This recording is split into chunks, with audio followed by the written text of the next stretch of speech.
Hello to all of you out there in YouTube land, to all of my subscribers. I'm so grateful to have your attention, and to anybody coming in, catching this live or possibly catching the replay.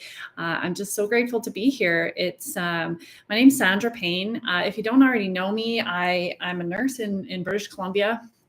I'm also a wellness coach, a holistic wellness coach, and I work with nurses throughout Canada, United States, but really there's no borders to the work that I do. And I'm here today to talk about nursing burnout and moral distress. And this is something that is not a new conversation, but it's one that maybe we don't have in the most honest sense and the most open sense. And so I really want to bring this conversation here to just talk a little bit about my own story, my own experience with burnout and with moral distress, moral injury, and also, giving you guys a chance to comment in the chat or reach out to me with an email or message and share your story if that feels aligned for you. And just as a note, as a follow-up to this conversation, next week on Monday, which is March 14th, I'm going to be hosting a live Q&A kind of conversation, not necessarily questions of me, maybe if that comes up, if there's questions, but really like a conversation around this. I want to hear from you. I want to hear from the nurses who are working out there right now, who are experiencing everything that I'm going to be talking about and more. And I want to hear about your story, because my story is my story, but I, of course, want to hear from you too. So I've been a nurse for about 15 years, and I started my my career in Manitoba, and I was working in the NICU, and it wasn't long into my career before I really started to experience some of the symptoms of burnout. However, at the time, I didn't have language for that. I didn't know that's what was going on. It definitely wasn't talked about. So I didn't really think anything of it until I really noticed that things were starting to spiral for me, because I was drinking a lot more, and I was finding myself on my days off, just sleeping. That was all I did, sleep or drink. And I really wasn't nourishing myself. I had a lot of physical symptoms like headaches and GI stuff, and a lot of like heart palpitations. And my depression, which I have, sort of been labeled with my whole life, was worse. And I was finding like I just couldn't get out of bed in the morning. I was so tired and so miserable. And there would be days when I would come home from shift and just be a puddle and sobbing on the floor, crying, because I was just so devastated by what I was witnessing and what I was going through, and just not really having anywhere to turn or any kind of outlet or any kind of normalization, I guess, of how I was feeling. Or perhaps there was too much normalization for how I was feeling, that there was no conversation around it. Because really back then, when I think back to when I first started nursing, this was not talked about. And, the nurses that I work with now that I speak to, it's becoming more of an open conversation, but still not where it needs to be. That is for sure. I was experiencing extreme exhaustion, and I was also really emotionally triggered. So like anything would set me off, irritability or sadness. And as I said, at the time, I didn't really know what it was. I just figured it was me. I figured it was a personal flaw, like, that nursing instructor that I had in school that told me, you need to go home and think about if you're really cut out for this job, because I don't think you have what it takes to make this. And, of course that stuck with me, as it would for all of us. And when I was, in nursing and really struggling in this way, that woman's voice was right there in my head with her little waggy, naggy finger. And the words that she said, and it, it felt like that was maybe true, that maybe I didn't have what it takes to do this job. Maybe I wasn't strong enough. Maybe I was just too weak and not cut out for this work. And so I took that on my heart and I went to find something different. I went to see if, maybe I could find a job where the grass would be a little bit greener. Maybe I would excel, or, not that I didn't do well in the NICU, but the emotional and psychological impact was tremendous. And the grief that I was going through, as well as the anxiety and the depression. And what I know now too, is the trauma, vicarious trauma that I was carrying, as I left the NICU and I went into the community. I took that with me. It doesn't just go away, unfortunately. This is something I've learned the hard way many times, but I did land in community nursing, where I really shined in the role. I loved doing program development. I loved teaching people. I loved really sitting with people and giving them the time to dig into what was happening with them, giving them and teaching them tools and helping them to really start to create changes in their lifestyle. And this was, it was feeling very much like alignment for me. But what I found was that I was only allowed to shine when it worked for them. And time again, I was finding that the system was not supporting me to do the work that I really felt aligned to do, that I felt really passionate to do. And I was, constantly seeing resources and budget and staffing and things like that, those like systemic type of issues that were creating an impact on my ability to do the work that I knew I needed to do for me to feel fulfilled and to feel aligned with my values, but also for the patients, because I could see, the struggles. And, you're sitting with someone who is like a cardiac patient, right? And so they've had a cardiac event, or they've had surgery or something like that. And we're talking about lifestyle. And it's like, you can't dig into some of these lifestyle factors in a 1-hour appointment.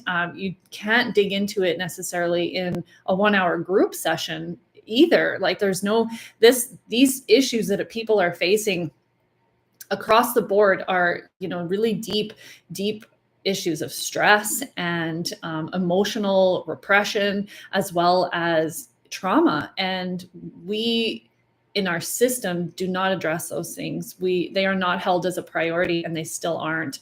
And this is just one example of my experience, just one experience actually, because there was many times in my career where I felt really conflicted with choices that, not really choices, but direction that I was being given to do certain things in my work that did not feel right, that did not land inside of me as something that felt ethically and morally right. But are we given a choice? No, sometimes we're not given a choice. Is it even talked about that there is like resources to help us navigate those ethical and moral dilemmas? No, it's not talked about. We take an ethics course. We know what our practice standards are. And here we are in an environment where we are trying to meet that standard and being completely stripped away of our capacity to do it. And what happens when that is the case is the internal conflict that it creates. It absolutely rips us apart. And this is moral distress. This is moral injury. And I didn't know it at the time. I didn't have this kind of language to, give it color to help people understand, or to help myself understand what was happening. But now I have this language. And when I think about that internal conflict, I think it's actually possibly the primary root problem in nursing, is this moral dilemma, this moral distress, which can turn into moral injury. And you couple that with the fear of protecting our licenses, the fear of speaking up, the fear of bullying, the fear of the shame and stigma. You couple those together, you've got this internal struggle of your values and your moral and ethical values, and what you're being asked of, or the capacity to which you're able to do your job, coupled or blanketed with this fear of, I'm not meeting my practice standards. I'm not providing the care that I should be giving to people. And because of XYZ reasons that are systemically caused. And it's a recipe for complete breakdown inside of us. Like, I'm talking psychological and emotional breakdown, because that internal struggle, it's just, that's at like almost a soul level for people. And it is really difficult to navigate, particularly when you don't have language, particularly when there's a stigma around it and you don't feel like you can speak up about it. And you don't want to have to experience, or there's a fear of experiencing the shame and the stigma.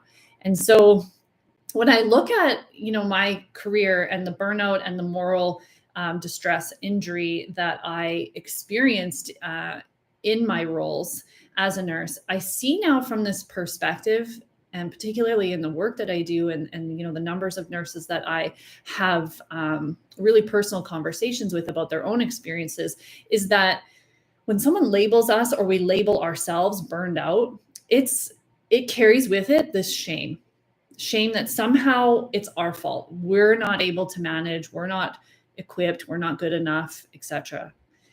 With the language of moral distress, however, it kind of gave this whole new understanding. I remember when I first heard of it, it was like, boom, like this is it. This is the words, the language, and the empowerment that I have been looking for, because burnout is like, what are you supposed to do? It feels kind of hopeless, kind of bleak. Like, how do you navigate that? Moral distress, however, what becomes illuminated is that we have a choice. And that is a really powerful place to be, is to know that you have a choice. So I'm curious, like, what's resonating for you? Burnout, moral distress. I mean, we can add in caregiver or compassion fatigue. Then there's all the trauma, the vicarious trauma, secondary stress trauma, secondary traumatic stress injury, as well as PTSD. So what resonates for you? Pop it in the comments. I'd love to hear where you're landing. But, towards the end of my last maternity leave, I've got 3 kids. My youngest is 4.5. And I was coming up to this crossroads, right? I was, expected to be coming back to my position in nursing, and everything in me was screaming, no, this is not the right choice for you. This is not going to go well. And, I had been exploring so much of an alternative lifestyle, digging into alternative therapies and kind of out there practices that were definitely not talked about or taught in our traditional Western system. And so here I was exploring all of these natural alternative practices and remedies for my health, and particularly my mental health and emotional health.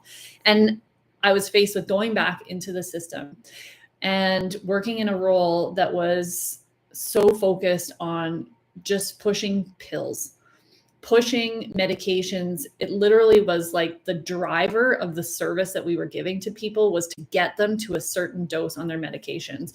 And, there was education involved in the job as well, but it was not fulfilling for me. And so coming to be faced with this decision to go back, it was like, I can't sacrifice myself anymore for this job. And I made the decision to step away from that role. And I left my permanent position. I did stay on casual because, that's what we do. If we're given an opportunity, that's what we do. We stay on as casual. And I did pick up a shift, and I went in for that shift, and I was in a room with a patient and a doctor and another nurse, and I had a panic attack. And the panic attack was my last wake-up call. It was my last real bazinga that made me realize this is not for me. I can't do this. If I continue to go down this road, I'm just going to be sacrificing so much of what feels aligned and really connected to the core values that I hold. And, some of you may be in a very similar place of, wondering, should I stay? Should I go? Like, how do I make this decision? You're recognizing the hugely damaging impact that nursing is creating for you in your life. And you're seeing, this struggle that you're having, whether it's the moral distress, internal struggle, or it's the mental and emotional impact that you're holding, or both. And you're wondering, like, how long can I do this? How much more can I give? How much more can I take of this? But then there's also, and I sat with this too, is like the fear and uncertainty of moving onto something else. Onto what? Like, where do I go from here? Who am I if I'm not a nurse? Am I good enough to start over? Am I too old to start over? If I can't do this, what can I do? All of the shame and the stress and the anxiety and the fear and all of it that just comes flooding to the surface as you even just consider leaving. And sometimes that's way too overwhelming. And so we just are like, no, I can't leave. And then we feel stuck, right? Then we feel stuck. Then it feels hopeless because now we're struggling, we're suffering, and we don't see any other option. And that's hopelessness. And hopelessness is, in fact, a really significant predictor of suicidality. And so that's not a place that we want to be. It's not a place I want to see anybody in. It's a place I know. It's a place I hold in my heart because I have been there.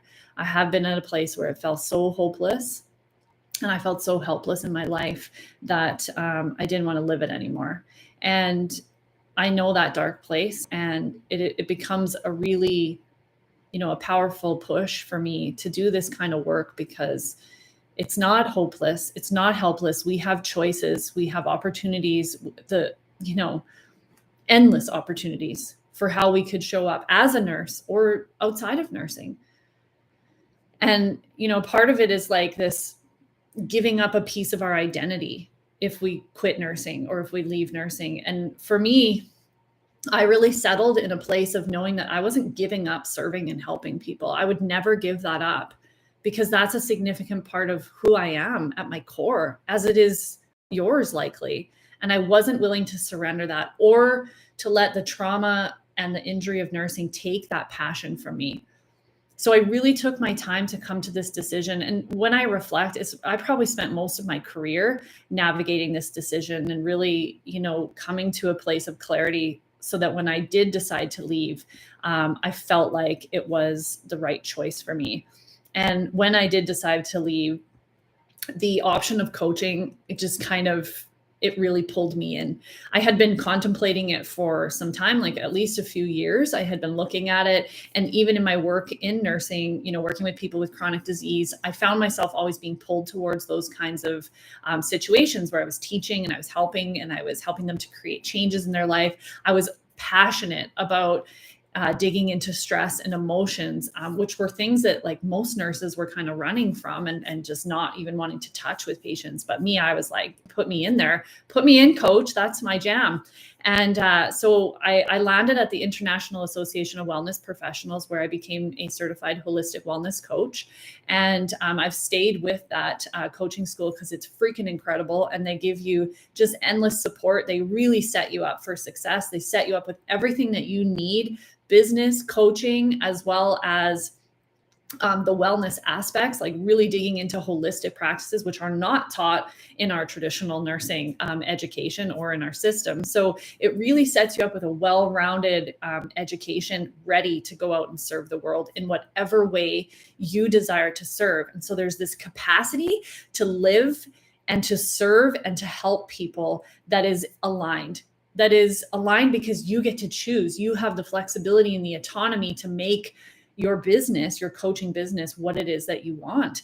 And I've since carried on with them and become certified as a master coach. And I have become a master coach leader with the IAWP. I'm helping to train new coaches entering this field. And, if you're interested in coaching, there's a video you can pop down to that talks about where I interviewed the founder of the IAWP, Suzanne Monroe, and I would encourage you to watch that video. But let's fast forward a little bit because when I finished my coach training, I jumped in. I was, like I said, I was fully prepared, and I felt like I got this. Like I felt like I had everything that I needed to get out the gate and start running with it, and I did. But in 2020, I don't think any of us really predicted what was going to be lying ahead. And in 2020, when everything was unfolding, I really felt like I could see the writing on the walls. It was like I was watching it all unfold and feeling kind of like, oh my God, what are we going to do here? I could just feel this overwhelming wave coming in, and it was like it's going to start crushing people. Like the impact of this is going to be too much. It was overwhelming to my energetic system because I was just feeling everything coming flooding in. I mean, nursing was hard enough. And then you add in this pandemic with it, like, you know, the high bar of standards that we already had for ourselves in this job just became even higher. And these like intense and really unrealistic expectations, all these, you know, changes that were coming at people. You know, I'm hearing nurses talk about like every day I went in, it was a new policy. Every day I went in, it was a new change. You had to do this first instead of this. And it was just like this constant uncertainty and this constant lack of predictability, which is normal in nursing, but it was like amplified to a whole different degree. Not to mention, you know, the poor leadership was just like at its all-time high, right? And so any sense of control that we might have felt before in the job was stripped away and replaced with just fear and anxiety and uncertainty. And of course, you know, as nurses, we don't typically talk about how we're doing. We just, you know, we continue putting ourselves out there. We continue showing up. We push ourselves. And then we have the media and the public portraying us and talking about nurses as heroes. So although this might sound lovely to somebody outside of nursing, to the nurses, what this kind of created was like, you know, well, in my mind and what I could see was that it became this further silencing of the pain, because heroes don't suffer. Heroes aren't in pain. Heroes aren't struggling to, you know, get food on the table for their family because they're so exhausted at the end of the day. All they want to do is sleep. They don't want to talk to anybody. They don't want to deal with their kids. They don't want to deal with life because they're so emotionally overwhelmed and psychologically stressed that they can't function in their normal day-to-day kind of living. Heroes don't have that problem. So it further silenced the reality of the issues. And as those issues amplified and the silence was still there, it was like, you know, it's like a simmering pot just waiting to explode. And then, you know, it kind of hit me. And I was working with someone at the time, so she kind of hit me with it, but she was, you know, pretty much laid out for me like, Sandra, here you are as a coach. You're dealing with your own issues that had come up in your time as a nurse, plus, you know, in life. And you've developed all these tools. You've taken all this training. You've got all these practices. You've got this program that you're running. What about serving nurses? And I mean, I heard that right in my heart. I was like, yeah. But then I was like, no, because I mean, I've been a nurse. I know what it can be like out there. And I was like, I'm not sure I want to go back into that arena because it's scary in there. And so I resisted. And there was also, you know, parts of me that felt like, who am I? Like, who am I? You know, nurses, they're going to look at me and be like, who the heck are you to try to tell us how, you know, how we could help ourselves? And I had the whole, you know, self-doubt, mind kind of fuckery game going on in my head, but I couldn't deny it. And I really felt called to step up and to do something in this new role as a wellness coach, and seeing my colleagues and my friends just starting to, like, you know, really kind of drop. And and feeling that wave, that tidal wave that was like swallowing them up. And so I did what I do best, and I created a program, and I took everything that I have dug into over the last 6 years in my own healing journey, dealing with, you know, as I've mentioned, psychological, emotional, and traumatic type of symptoms and stress and injury. And I took all of it, all of the practices, the tools, the resources, the learnings, the education that I've had, all of it, and I packaged it up into something that is linear. But, you know, if you're anybody who's been doing any kind of healing on yourself, you know that journey is not linear. But you know, you have to create something. You have to create some kind of container. And so I did. And so I created this holistic program exclusively for nurses, and it's called Nurse RX. And it digs into all of these things. The first half of the program really is, I call it sitting in our muck and starting to dig our way out. And it's dealing with the stress. It's looking at the stress or the stressors in our life, where it's looking at those deep rooted beliefs about who we're supposed to be and the expectations that we hold on ourselves as women, as nurses, and really allowing ourselves to just be in that emotional muck and start to dig our way out by learning all these different tools and practices and sharing in this beautiful, safe container of women where each of us is sharing our own stories that has its own flavor and its own shade. But when we mirror it with the others in the group, there's so much overlap, and it's such a shining example of our shared common humanity.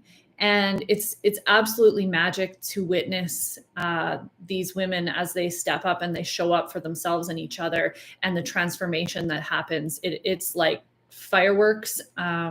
It's like fireworks and cake all together. It's absolutely amazing, and I feel so unbelievably grateful and humbled to be in this place where I am serving these women.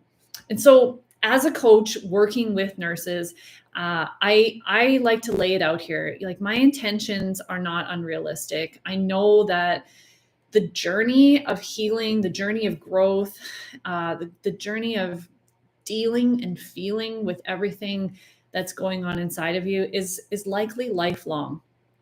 And definitely, in a workshop I would offer, I'm not attempting to fix all of the problems that people are facing, or even to find solutions to half of the challenges that are acutely confronting us.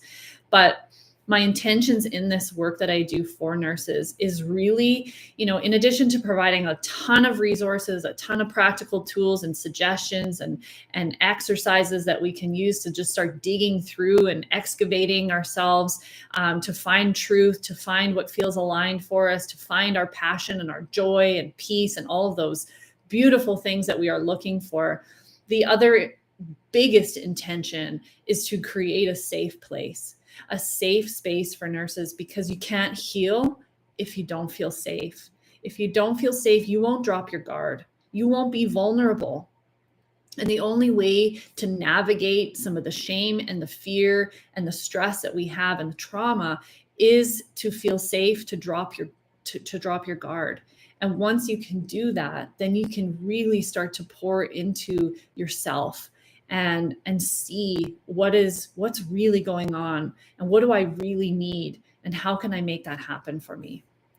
So, I'm curious how everyone's doing. Please, we have the chat here on the channel. So go ahead and pop into the chat. How are you feeling? Like, what's coming up for you? Are you feeling overwhelmed? Are you feeling lost? Are you feeling stuck, confused, hopeless? Are you feeling exhausted or overwhelmed? Are you feeling apathetic? Are you fed up? I think we're all fed up. Are you feeling helpless or powerless? Let me know. Let me know where you're at. And as I do this work and I share with different nurses, one thing that is clear for me as I witness the suffering and the pain of nurses every day is that none of you are alone.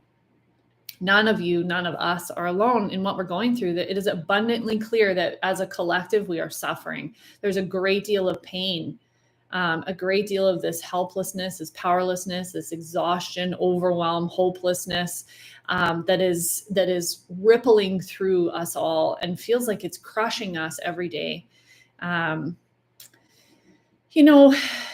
when I say that, when I have this recognition of what is really happening, it pulls me back, and it can, for me as a coach too, feel overwhelming. Like, how am I going to tackle this? Like, the system is just an absolute mess, and here are all these people who are suffering because of it. And what do I do? And I always come back to this center place where I focus on the individual. I focus on the individual woman who is in front of me, who is needing my support, who is needing to be heard, to be seen, to feel like what she's going through is going to be okay, and just to experience some loving compassion. And that's where I always come back to, is that place of creating safety for the nurses I work with, and just making it a safe place that they can be who they are, to just leave it all out on the table for us all to see. And then we can start picking up the pieces together.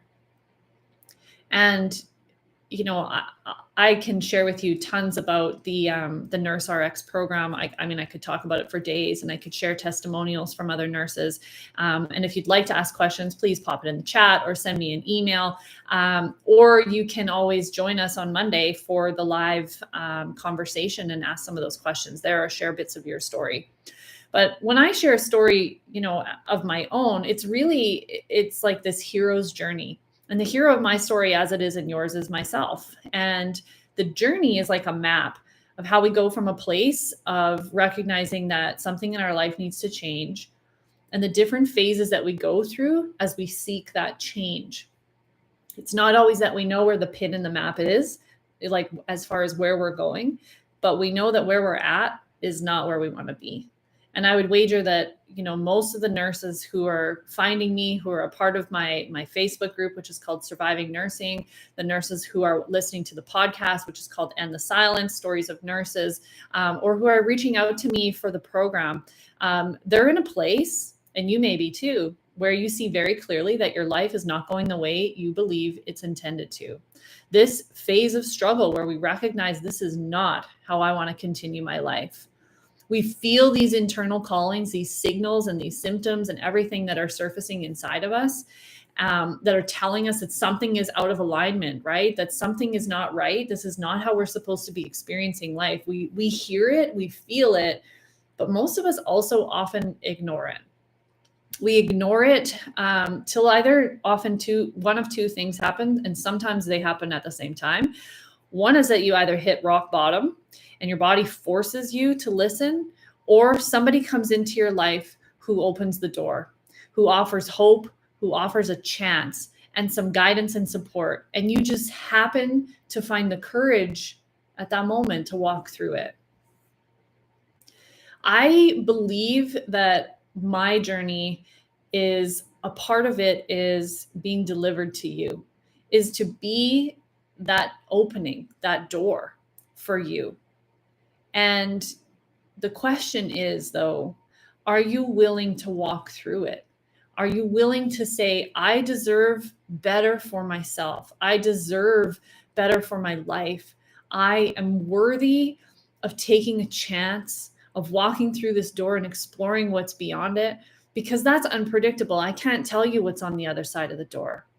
I can share with you everything I've gone through. I can share with you all my tools, everything that I have, and I do. I show up in my fullest capacity every single day. But I can't guarantee you what's on the other side of the door for you, but I can guarantee it's better than where you're at right now. I can guarantee that. Your journey is the rest of your life, and how it unfolds, that's up to you. That's up to you, what's going to happen in your life. When I think about nursing and the culture in nursing, it's got to change. It really is. It is toxic. It fuels shame and it fuels guilt. And many of us have become prisoners in it. Prisoners. And then in the fear as well that exists in this profession. I mean, I certainly did. We go about our careers striving to meet these expectations, pushing ourselves to hit this bar, this standard. And it's impossible. We try to fit the mold of what we think a good nurse is supposed to be. Someone who's essentially like Teflon, superwoman. Nothing gets to us. We're not emotionally impacted by anything, but yet we're also supposed to be kind and loving and compassionate and empathetic. So they want us to have our hearts open for people, but also closed so that nothing gets in or out. I mean, it's insane what they ask of us as human beings. And because we work in these kind of expectations that are unreasonable and just unrealistic, it leaves us riddled with these feelings of unworthiness and hopelessness and shame.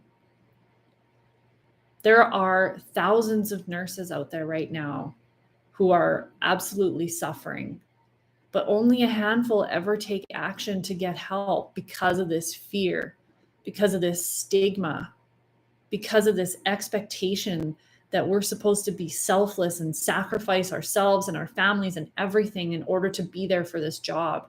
We're conditioned to believe that we're supposed to be a certain way, that we're supposed to give everything. Think about nursing school. Like we were trained to give everything and leave nothing for ourselves. It's impossible to sustain that kind of level of being on, in addition to the stress and the overwhelm and the lack of control and the constant change and the bullying and the difficult personalities and the poor leadership and all the other systemic problems that are happening, in addition to all of, it's like it's ready to burst. It is, and it's impossible to sustain without injury to ourselves. But that's the culture of nursing in healthcare. And it's left so many of nurses, but also other healthcare providers that are just, they're at the end of the rope. They really are at the end of the rope. And I think it's important that we get clear that what we are witnessing right now, what you are living through, what you are working in, is the collapse of our healthcare system. There's a reason that our system is failing and falling in response to this crisis, and that's because it was failing before. It had a weak foundation at best, and it wasn't made to withstand this kind of pressure. And you and your colleagues are what have been holding it and keeping it from falling apart. You've been shouldering the weight of it all, holding it all together and sacrificing yourself for it. And this is an absolutely scary truth to really acknowledge, because what happens if or when you have to let go? Maybe you choose to let go, or maybe you can't do it anymore because your body is saying, no more. We can't do this anymore. And it gives up. And although this is a scary truth to acknowledge, I know that you all see it because you are living through it. And it can be really difficult to talk about, but we need to talk about it because you're in it. And if we don't do something different, if we don't start looking at ourselves and how we can support ourselves, then there's a potential that you go down with the ship. And my heart breaks knowing that potential. But it's up to you. It's up to you to decide. I'm not here to tell you what to do. No one can tell you what to do. It's only you that gets to choose that. The way I kind of see it, there's like 3 groups of nurses right now. There's the ones that are like, I'm out, I'm done, I'm not doing this anymore. They are like actively seeking other roles. There's like 60% of nurses in a recent survey that said that they were looking at other jobs. They're planning to leave their job. And a third of those are planning to get out of nursing altogether. That's a big number of people. That's 20% of our nursing workforce who are out. They're done. They're already ready, or they've already walked away. Or there's also the ones that have been forced to walk away. But either way, even if you're at that place and you know for sure that you want to go, there's going to be a lot of stuff that you're facing, right? The uncertainty, the anxiety, the self-doubt, the fear, the grief. And this is, a heavy burden to be carrying. And it all takes courage and strength and support. And I resonate with this group of people because I've been there. I left nursing. I decided that I was worth more and I deserved more, just like you do. But it wasn't an easy decision to make. And I had been navigating coming to a clear place for a long time before I decided that.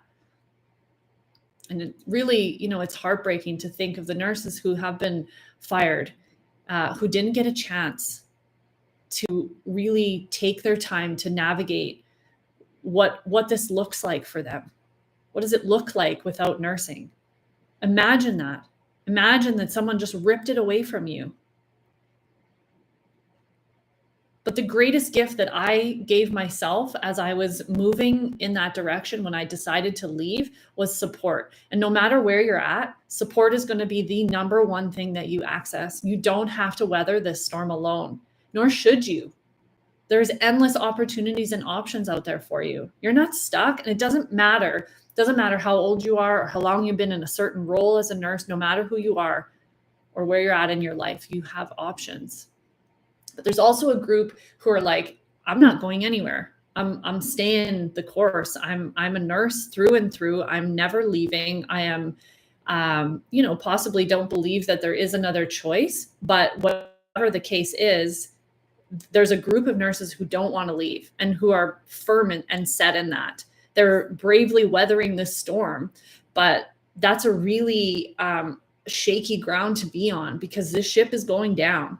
And I've been in this place too, because I didn't, there was a time where I didn't see any other kind of option. I chose to be a nurse, right? I chose this life, and it didn't feel like there was really another choice until I started exploring it and going down the path of healing that I was on. Because before that, it didn't feel like there was an option. I felt so stuck and so lost. But people who are willing to stay, the nurses that are willing to stay, you need support too, because the storm is far from over. And there's going to be a lot of stuff that you're going to have to, go through as you weather this. And it's kind of like my vision of these nurses who are willing to stay, who are wanting to stay. It's like you need to build yourself your own life raft. And the way to do that is to, connect with somebody who can support you, who can build your toolkit, who can walk you through different ways to navigate the stress and the pain and the emotions and the fear and all of it, so that you can be on a stable ground as you face this. There's also a group that's kind of in the middle, right? They're like, I'm not sure I want to stay. I'm not sure I want to go. I'm not sure what to do. This uncertainty and this confusion is sometimes a really unsettling place to be. And often, I won't even just paint this group this way, because there is obviously it's not painted with one brush anyways. There's such a variety in everyone. But a lot of times when we're faced with that uncertainty, or we're faced with the pain and the depression and the fear and everything that's happening as we're in the system and we're working in this, is that we look to ways to try to hide or numb out that pain. And I shared with you in the beginning that I was drinking a lot and sleeping a lot and, partying a lot and not leading the most healthy lifestyle. And in reflection, all of that was an effort to turn down the volume of what was going on inside of me, of the pain and the internal conflict and the stress and the sadness and the grief and everything that was happening. And, but when I recognized that that's what I was doing, which was not for years later. And it's just, you can spend a lot of time in this place of uncertainty and wrestle with it. And if you really embrace it and you get support and you get help to navigate it, that's the most important thing for you, because you can find clarity and you can make a decision, whether it's to stay, whether it's to move to a different job, or to leave nursing altogether. Whatever you decide, it all gets to belong and it's all okay. But finding clarity is quite difficult when you're barely surviving in the environment that you're in. And so having somebody to support you and to walk you through that journey can be so beneficial for you. But as I said, no matter where you're at, it's all welcome. It all gets to belong. I work with women from all the groups that I mentioned.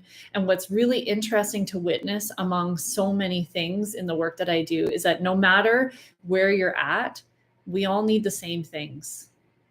We all need to have these core needs fulfilled: to feel safe, to feel heard and seen, to feel accepted, valued, to feel cared for and loved.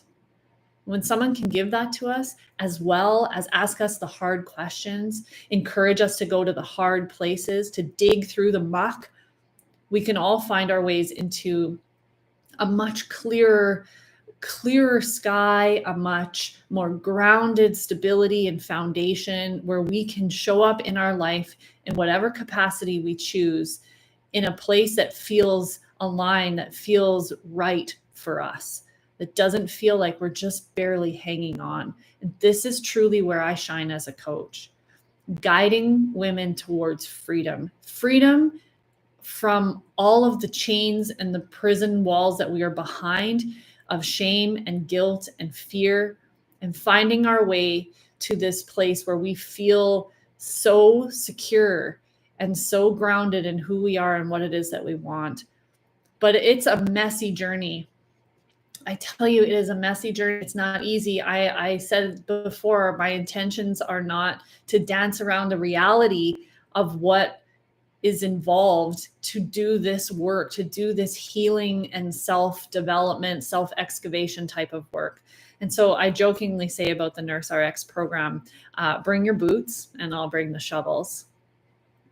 So I believe I've been delivered here to you because you have asked for help.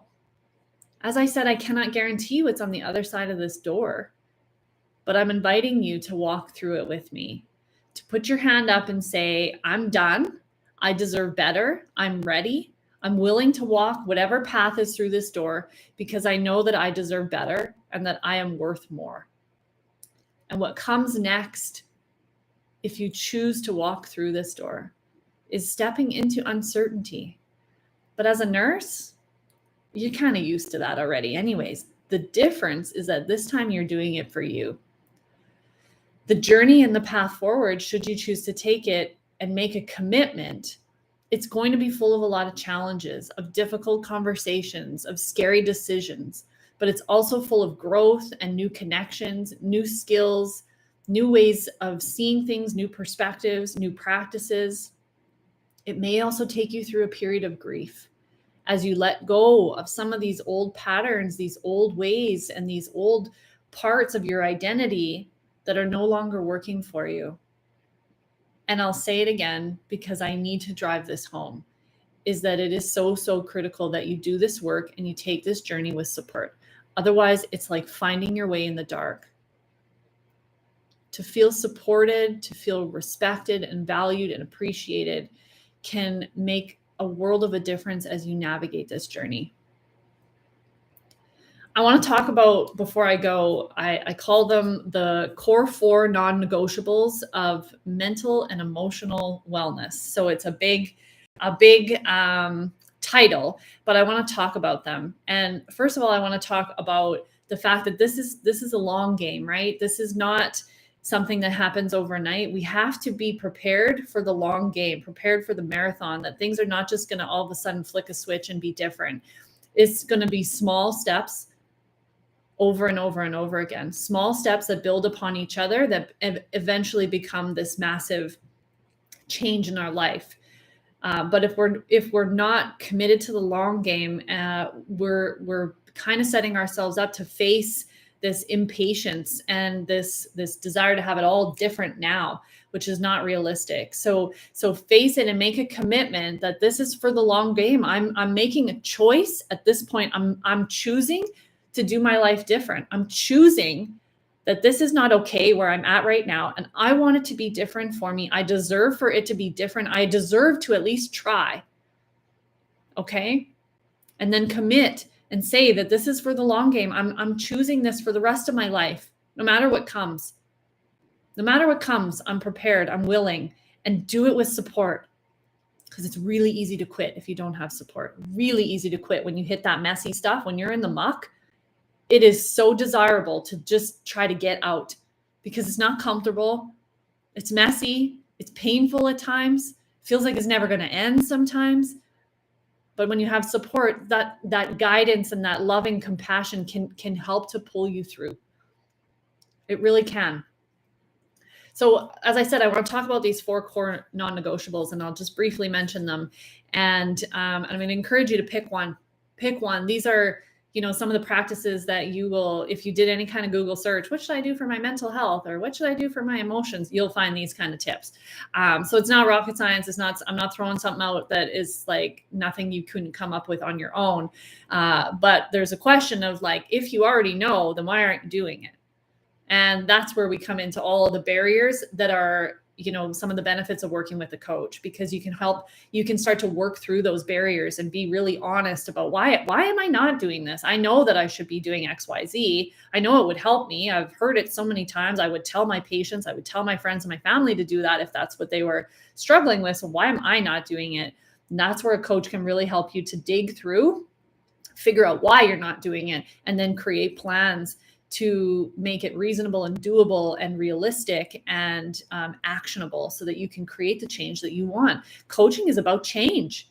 It's about looking at where you're at right now, dreaming of where it is that you want to go, and then how you're going to get there. What are the steps that we need to do in between? And let's go. one by one by one, small step by small, sometimes tedious, painstakingly small steps at a time. So these core four, they are stillness, movement, journaling, and pleasure. Okay. And there's actually five because the fifth is support. It is like, if there's only one thing that you pull from this, is today, when you listen to this, find someone, reach out to me. I've got a program that I run. I work specifically with nurses. It's successful over and over and over again. What you put in, you'll get out. As I said, I can't guarantee, but I can guarantee it'll be better than where you're at right now. And let's explore it. Let's talk about if this is the right thing for you. And if you're still here watching this video, I'm going to encourage you to reach out to me and set up a time so that we can chat, so that we can dig into a little bit more about what's happening for you and see if the Nurse RX program is the next right step for you. So when we think about these core four, let's talk about them a little bit. Stillness. Stillness in the sense of, becoming more mindful. This can be meditation, and a meditation practice is really, really essential as well. But mindfulness is more of a state, right? Whereas meditation is a practice. Mindfulness is a state of conscious awareness in your life. It's being awake. It's being aware of what's happening in your life, of what's happening around you, what's happening in your body, what's happening in your mind. And this wakefulness, this awareness, this consciousness, this mindfulness, whatever you want to call it, all those words are exchangeable. It comes with practice. Okay. It comes the more you are willing to look at yourself, the more you are willing to get still and to listen. And the stillness can happen in small moments, or it can happen in big moments, like in meditation. The stillness can be, you're at work, something triggers you, you're feeling angry, you're feeling frustrated, you notice it in your body, you notice that you're starting to feel this way. And instead of getting sucked into it and having your entire day get derailed, you notice it, you feel into your body, and you come back to presence. Mindfulness is presence. It's being in the now, which is outside of the mental mess of the worry and the fear and the depression and I said that, and the ruminating and all of those things that take us out of the present, which is where life is happening for you. And so the ways to pull yourself back, the easiest way is your breath. In those moments where you're feeling triggered, notice your breath. Notice it. Just notice it right now. Where is it at? Is your breath shallow? Is it deep? Is it in your chest, in your belly? What does it feel like? Start to deepen those breaths. A few solid, deep inhales and slow, prolonged, controlled exhales can regulate your nervous system in a moment. Now engage your senses, right? What do you see? Name some things. You could be in the middle of a code and you could realize, like, holy shit, am I ever stressed right now? My body is tense. I'm like barely breathing. And you can notice that, feel it, take a few slow, deep breaths. Notice what you see. I see the patient. I see this. I see the IV. I see this nurse. Notice what you see. What do you hear? I hear the beeping. I hear the talking. I hear the whatever. What do you smell? You might smell medication. You might smell, the doctor who's sitting beside you. What do you smell? Engage your senses. What do you taste? Oh, I feel dry in my mouth. It tastes like metallic in my mouth. I feel thirsty, or I feel moist in my mouth. And then what does it feel? Oh, I'm cold. Oh, I'm sweating like crazy. I'm feeling really hot. So engaging your senses, even just talking that pulls you in. So first notice what's happening, right? And that comes with attention. That comes with the practice of stillness. And the more you practice listening, engaging with your body, and being open to what is happening, and this is something that we teach and I go through a ton throughout the entire Nurse RX program, because it is so foundational to having control in your life. Control when you're triggered, control over your emotions, is having mindfulness and having presence and knowing how to come back to that. And it's like training yourself for a marathon, right? You wouldn't just today decide you're going to go run a marathon. You would train for it. So mindfulness and meditation is like training for those challenging, stressful events that might and are likely going to happen in your life. So practice that, and initially you might even set like an alarm in your phone or on your Apple Watch or something that alerts you, that just says breathe.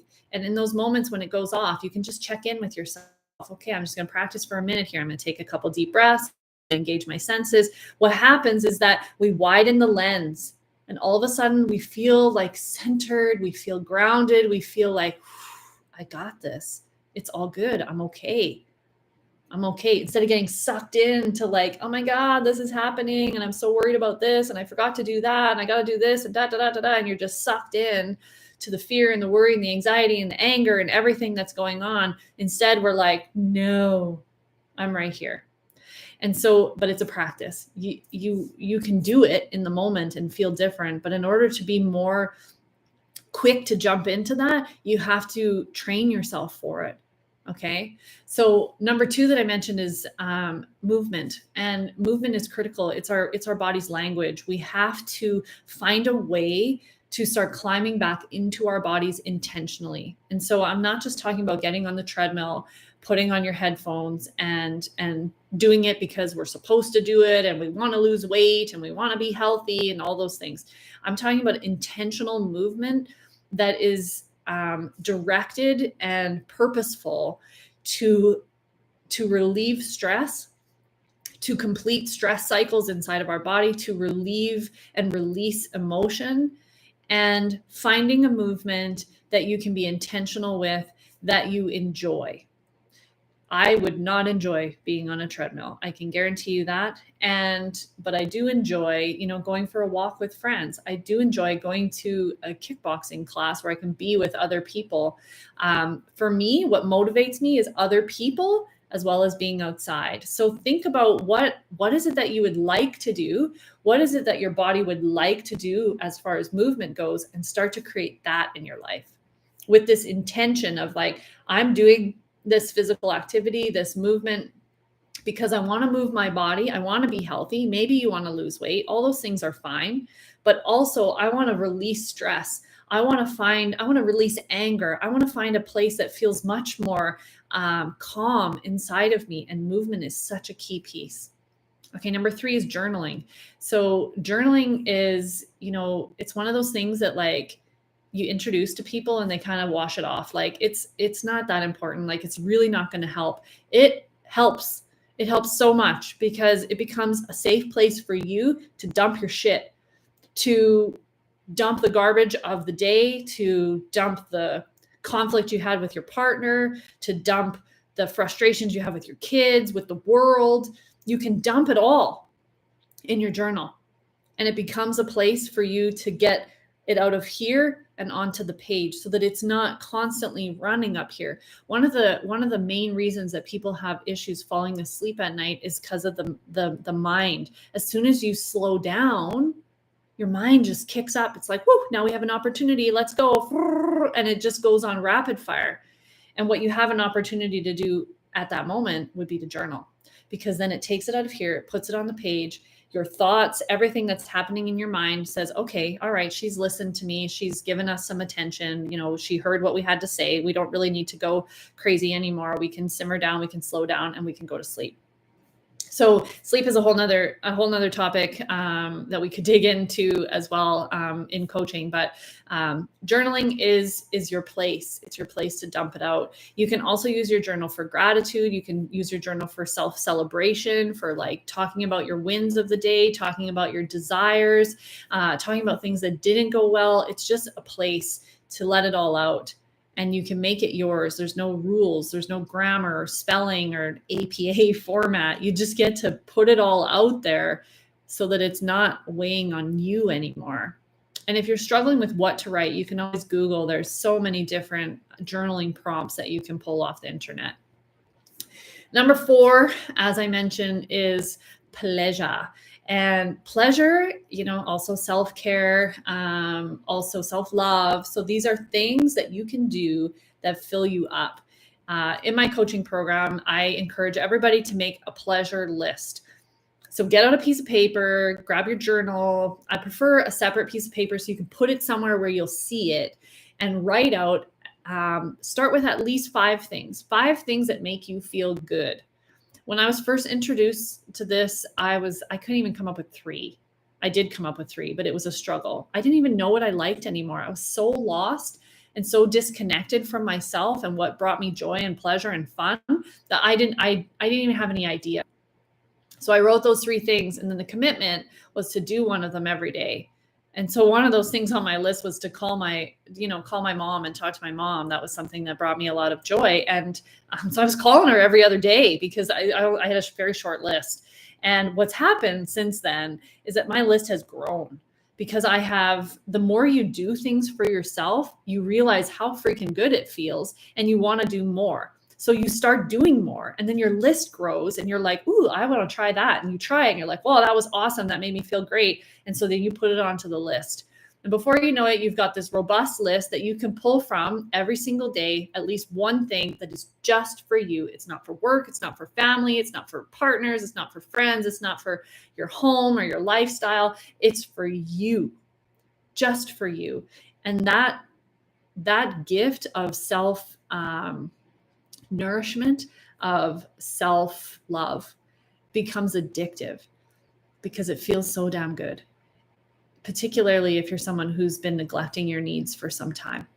So make a list, write out those things, and commit to doing something for yourself every day. If you miss a day, whatever, do your best as many days as possible. If you have a really shitty day, double down. See, maybe I can do 2 things for me today, or maybe I need a whole freaking day because this week was just absolutely terrible. I need a whole day just for me. Leave the chores, leave the expectations, the whole to-do list, delegate it, give it to somebody else. This day is for me. I need this. You need it. We all need it. We all need it. We need to fill our cups. Otherwise, we got nothing left to give. We know this. We say that saying all the time.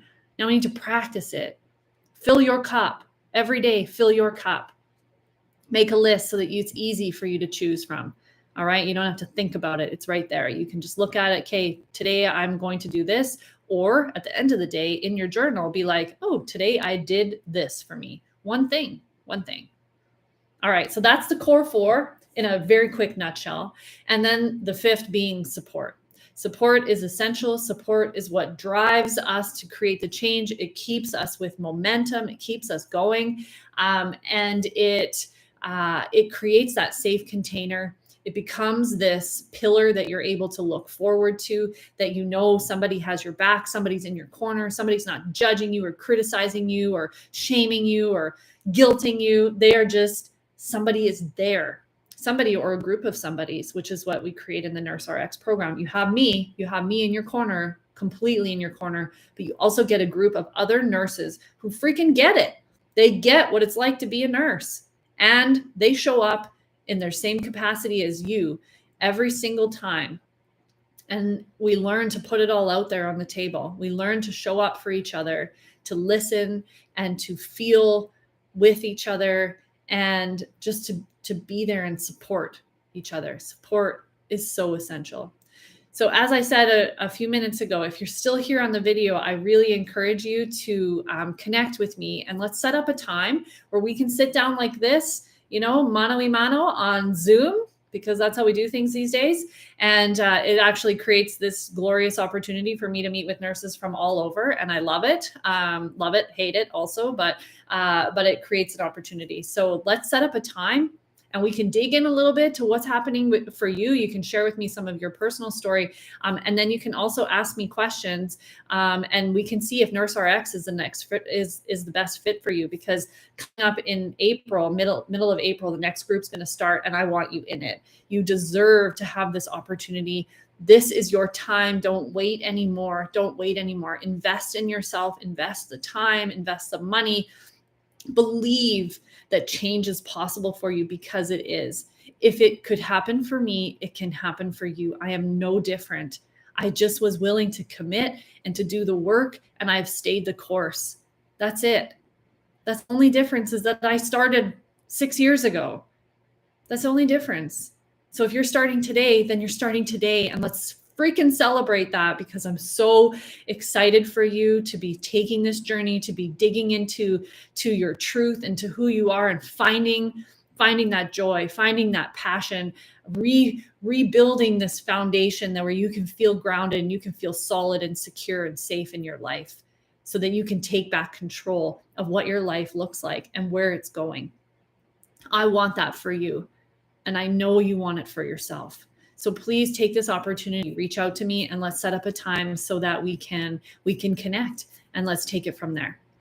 Thank you so much for your attention. I hope this was helpful. I'd love to hear some comments about what your takeaway is, or what is the one thing that you're going to start to try to integrate, and share with me in any way. You can find me online, sandrapaynecoach.com. You can find me on Facebook in the Surviving Nursing Facebook group, or Sandra Payne Wellness on Facebook and Instagram.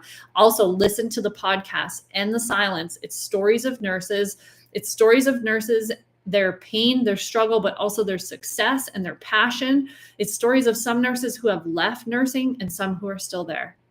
So please listen to the podcast. And if you'd like to be a guest, you can reach out as well. Sending you so much love from my heart to yours. This is not the end. There is hope.